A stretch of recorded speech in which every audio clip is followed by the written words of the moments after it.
So here's an update. Here's my pup. Hey Sky. How you doing, pup? How you doing?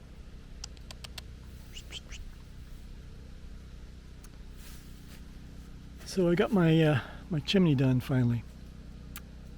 The wood stove all together, so that's sitting almost 3 feet above the roof. I'm gonna climb up here and give you a look. So there's a better look at the tarp situation. I got the ribs there in the back, and it's kind of open on the front and the back a little bit so air can flow through. So here's the chimney cap on, and this is some kind of a cone you wrap around, I guess. Keep the water from going down, and this is all sealed and shingled. So, and the red is heat sealant, so it can take 600 degrees or something. Anyway, this one is double wall. This is single wall. This one is 30 inches down. And then I have single wall beyond that, so I got 2 lengths of 32-inch single wall. And the reason I did that, the 30-inch here, or put the 30-inch double wall here, is I've had a chimney fire before, and the worst part is up top here. So I put the 2-foot section there so I can take it off and clean the chimney easier. And I'm going to do that pretty regular. So that's the chimney, and we'll have a look inside.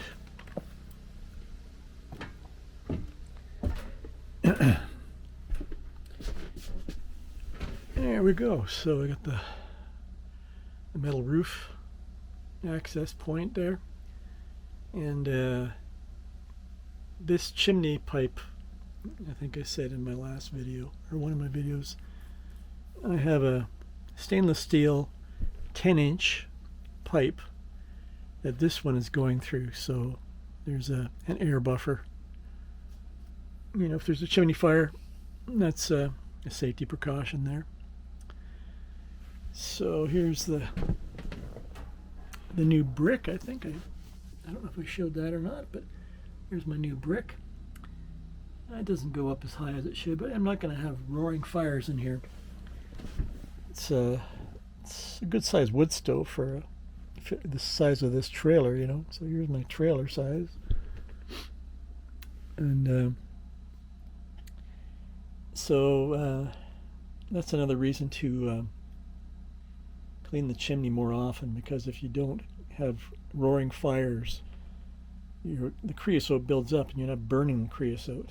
And so I'll just clean it check it every month, I guess.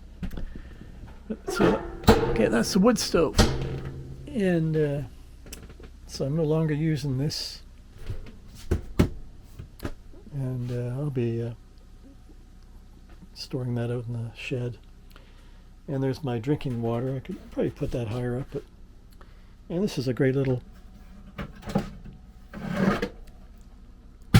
it's a little heater, a butane. It's made in Korea. It's a Kovea Cupid. Works great. See, that lights up right away. And I'll shut that off. But for this time of the year, you know, sometimes it's cold in the morning. You know, I won't need to light up the wood stove. And here is my diesel heater installed. So I wanted to have an access. I didn't want to have to drop this panel every time I went in there. So this is cut right here, and it was hard to hinge it because I have the pipe here. If you can see that, so it's not perfectly lined up, but I think it's good enough. So I just put one of these hinges from a cabinet. You know, they have kind of they snap closed, so that holds it in place. And there's the diesel heater. And I have the port on the back there, where I can show you where well, actually, I'll leave this down so it gives more light when I open that up when I get around there. So, okay, here's the other side of my diesel heater. So here's a little access door, and there's the diesel tank. Here's the fuel filter and fuel pump, and then there's the muffler right there, and it's got a protective thing on it here. A couple of tips. So this has a little divot here. That's a drain for like condensation, maybe excess fuel if it floods, I guess. If it gets flooded, I don't know. But you want to have your pipe on a down slope, and you want to make sure this little divot here is pointing down. And you'll see all kinds of videos. They tell you put this on a 45-degree angle. I saw one guy, it's a 5-year-old video, mind you, but he put his pump straight up and down, and seemed to work fine for him, but I guess they work best at 45 degrees. And anyway, so here's a battery I use. It's a LifePo 4, and it's got the readout there. I left that on. I guess I can leave that off. So it's 84%. So here's a smart charger for it, and it's not plugged in right now. But I have this plug that goes to my power station, but I also have another plug on this side that goes up. I drilled a hole. It goes up by the bedside, and I can plug into the 110 system here. So when I'm charging the power station, I could plug it in there and charge this battery. But that battery lasts a long time, and you don't, mind you, I haven't used the diesel heater much at all. So when it gets colder, I'll see how long the battery lasts. And anyway, I just got insulation stuffed under the seat. That's my couch. And this section won't be insulated, but you got the heater. So there we go.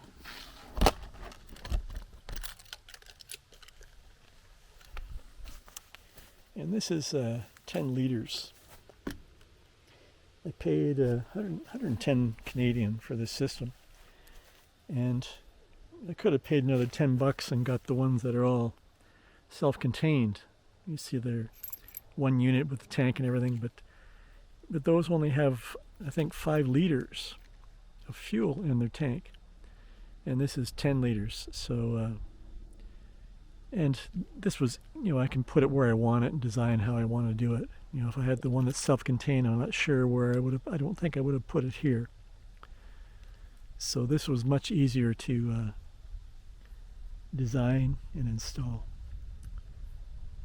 So there you go. It's an old StarCraft. I'm not sure the vintage of this, but probably the 90s, could be 80s. But I like all the big windows, but it's going to be more of a challenge to heat because of the windows. They're all single pane with louvered opening and closing. And I just have gray water runoff for now. Okay.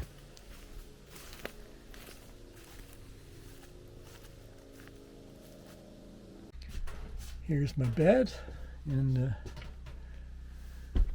I hung up my ukulele, and there's my guitar at the end of the bed. I might do some kind of thing where I hang up the ceiling. I can hang down a strap, and I've seen people do that in their vans or whatever. They just hang their guitar on the ceiling, so I might do that.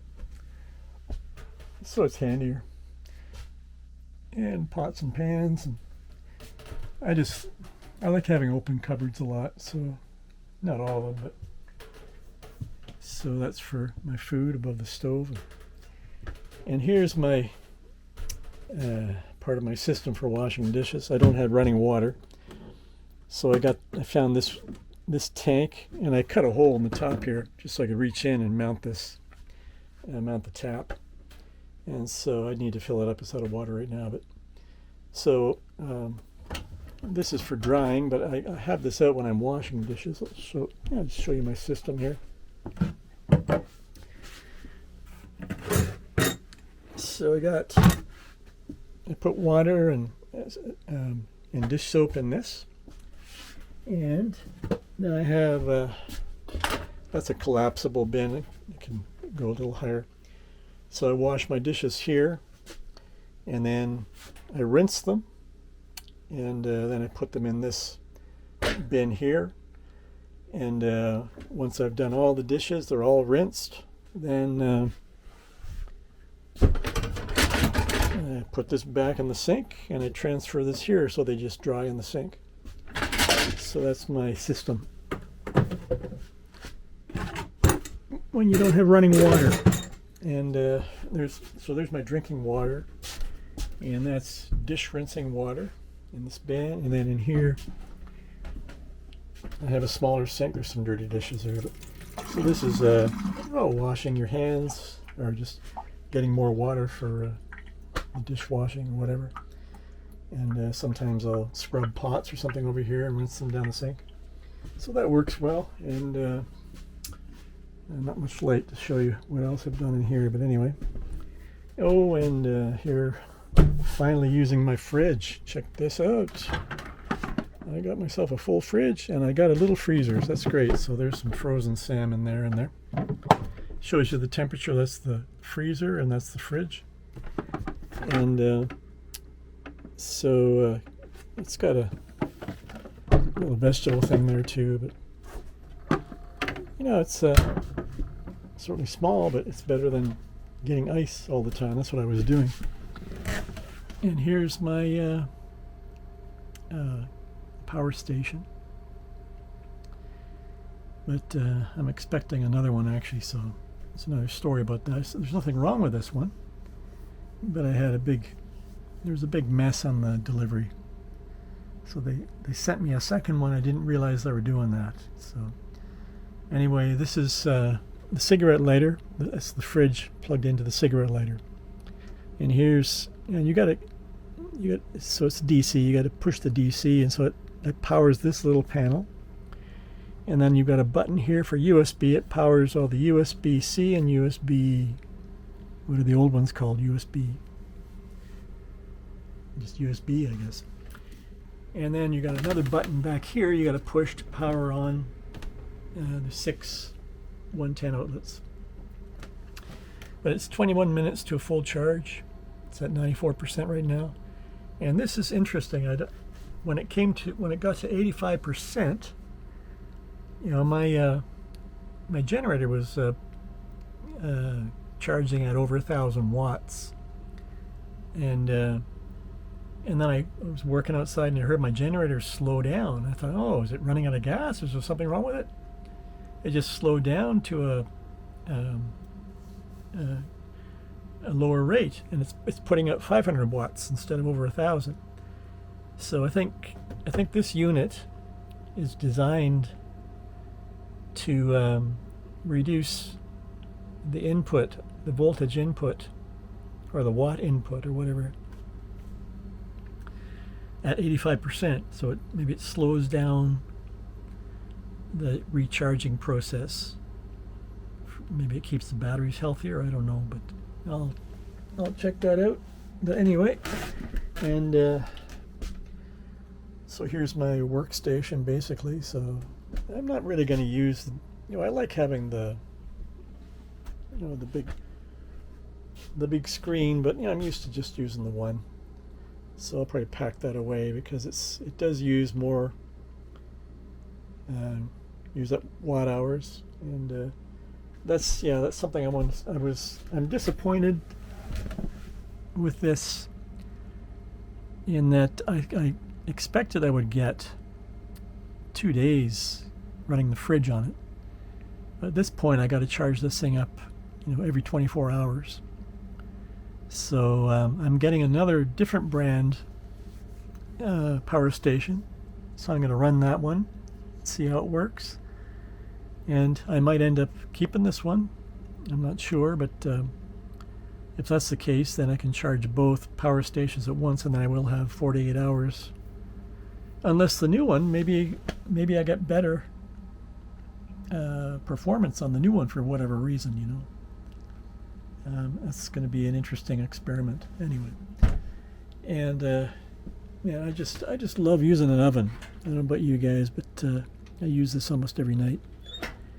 Baking chicken, casseroles, you know, just you get stuff ready. Baked potato, you know. I had chicken on a pan last night. You know, I fried up or baked 6 pieces for me and my dog, and hers without any spices or anything. And she likes potato too, so I made some potato for her with no butter, no salt, just straight potato. But anyway, I love cooking with propane in these little ovens. Okay, so outside, I'm going to show some things here. I can show my setup on the. Oh, there's my chainsaw. I've been doing chainsaw work yesterday and a little bit today. This is the rooftop carrier I had when I came out here, and I just I fixed it to the bumper of the trailer, and I had to extend this out so that I could open the lid a bit easier. But I lock it up. I lock up my tools in that, so that's good. And then I got one of these little sheds for stuff that's not so valuable. And I moved the outdoor kitchen over here, but now I'm cooking inside. I got everything moved inside, but you know, when I'm frying up something, any meat or fish, I'll fry it on this outdoor camper stove just to keep the smell out of the trailer. And this is pretty quiet generator. It's on eco mode, but now it's reduced down to 500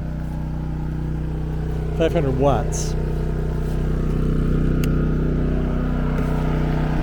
So it's Max Speeding Rods, strange name, MXR 2300. So paid $500 Canadian for that. It's a great little inverter generator, you know. So, you know, and I put it on a base, a wooden base. You know, if there's any heavy rain, there's no rain getting on. It's not getting stuck in a flood. And then I built the cover again to keep it out of the weather. And there's also a cover that came with the generator. I put that on there. So here's something I've been doing, and here's all the. Now this is trees and branches and brush. You know, there's another pile there, and there's still more in there I got to drag out here. But I really love this property. A couple of days ago I found this beautiful oak tree right in the middle, and I've been clearing around it, and I have more to clear yet. But yeah, look at that gorgeous oak tree. And I found a couple more back here, so I'm going to clear these pines. Not pine, I guess they're spruce. I forget what they are. And spruce and alder, I guess. But yeah, and when I found this tree, I'm planning to have this as my building site right behind this tree, and I'll be bringing in a driveway through here. So I've got more to cut down. Try and leave the bigger trees and cut down the smaller stuff. But here I have.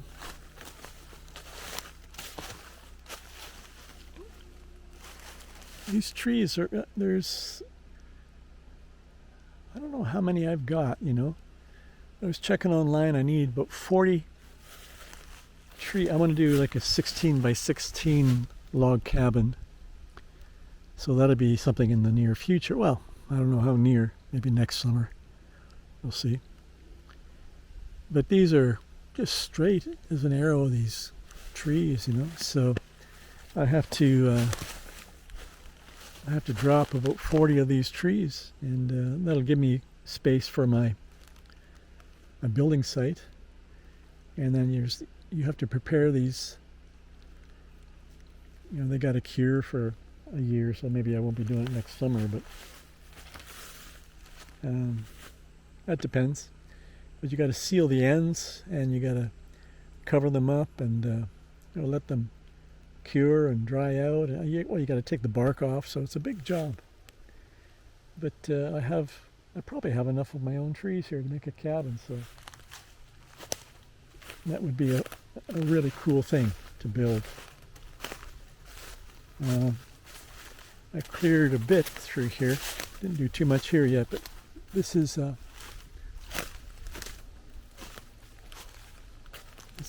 a... No, that's not... Yeah, here we are. This is an oak tree here, smaller one. Eh? Still a good size, but it's quite a bit smaller than that one. And then through here I've got...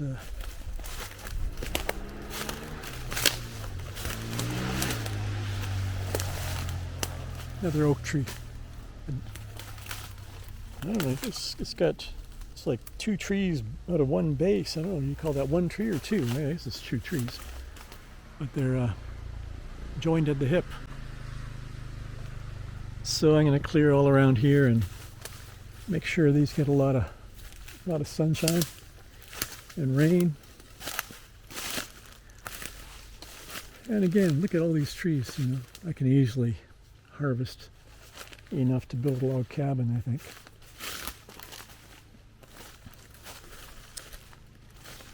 Okay. And there it is. Beautiful oak. Get a lot of acorns all around it.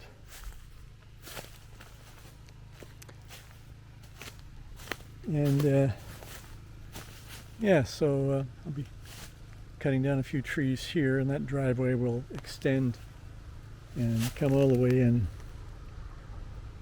to this side of the oak.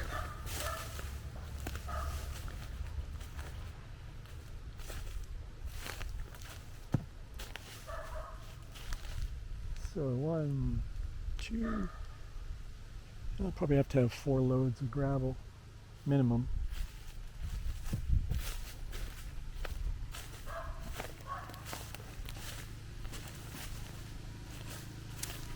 And there, through the trees, you can see my chimney. I built that box. Oh, that's what I was going to mention. As soon as I started working on the wood stove, I thought occurred to me that tarp might be flammable. Oh. I think I got a phone call here. Hang on.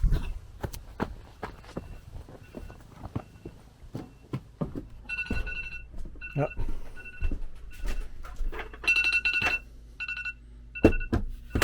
Come on. 100%.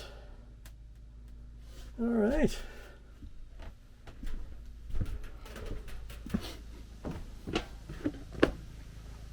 When I started charging that, it said 2 hours to full charge. So I set my phone to 2 hours, and sure enough, it's at 100%.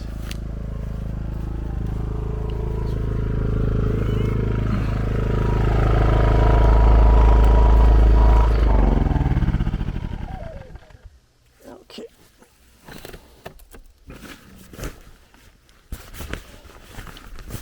So come to this.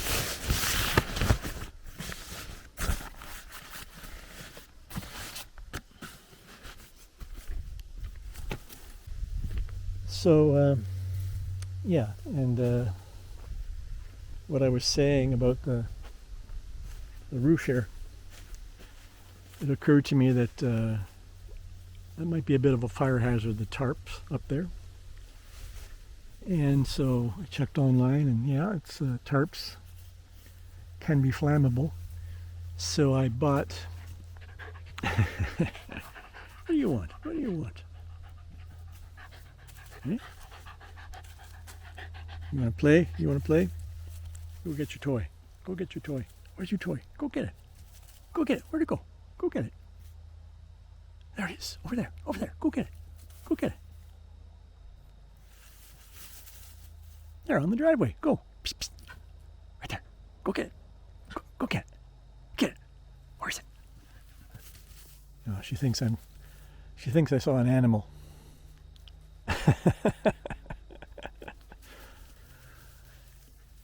Anyway, I've got fire retardant tarps now, so I'm going to install those on top of these.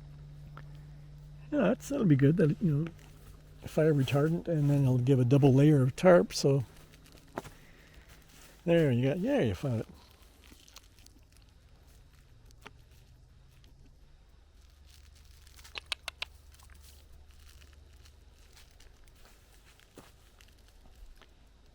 Well, that's the latest. Really happy with the setup now. Been spending a lot of money getting to this point, and it's going to be nice to slow down the cash outflow. But still, things are expensive these days, eh? But okay, thanks for watching, and I'll update you on the next one.